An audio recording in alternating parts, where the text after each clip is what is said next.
Very good. Question? Hi, I'm actually super thrilled because I expected a lineup of people coming to see you and ask you questions. So I actually have two questions, and they're very short. The first question is, Thomas, where do you get your inspiration from?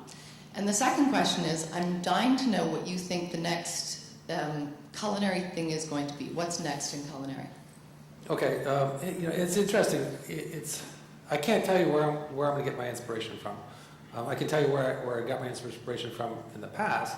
I think that it's very important. Inspiration is very important, as I spoke about earlier. And I can tell you, the oyster and pearl story. I can tell you the coronet story.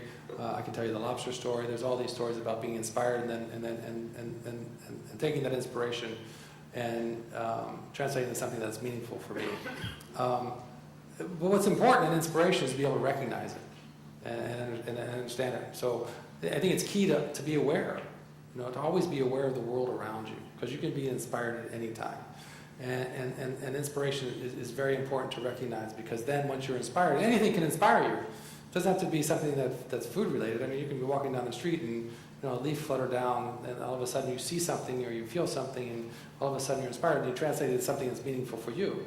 So what happens after, awareness, inspiration, and then comes evolution. It's really important that you're inspired by something, you translate it to something meaningful for you, and then it evolves, it continues to evolve. And I think that's very important to recognize that.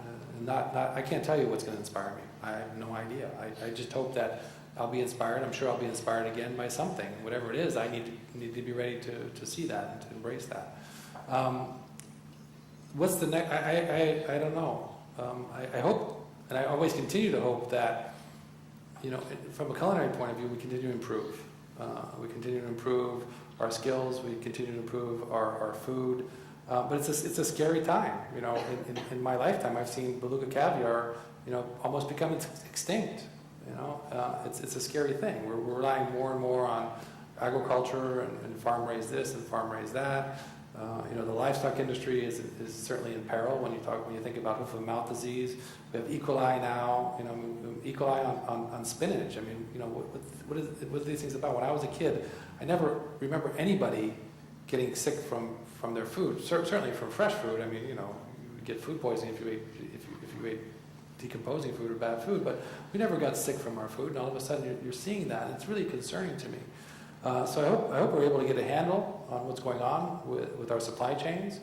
I hope we're able to change the way we raise livestock and understand where they actually come from, the origin. I mean, we had the last outbreak in the U.S., and 6 months later, they pointed the finger at Canada. It's like, well, that cow came from Canada. Well, that's a problem. If you don't know where the animals are coming from, where they originate from, how can you ever know where there's disease outbreak? You can't, and that's a huge problem.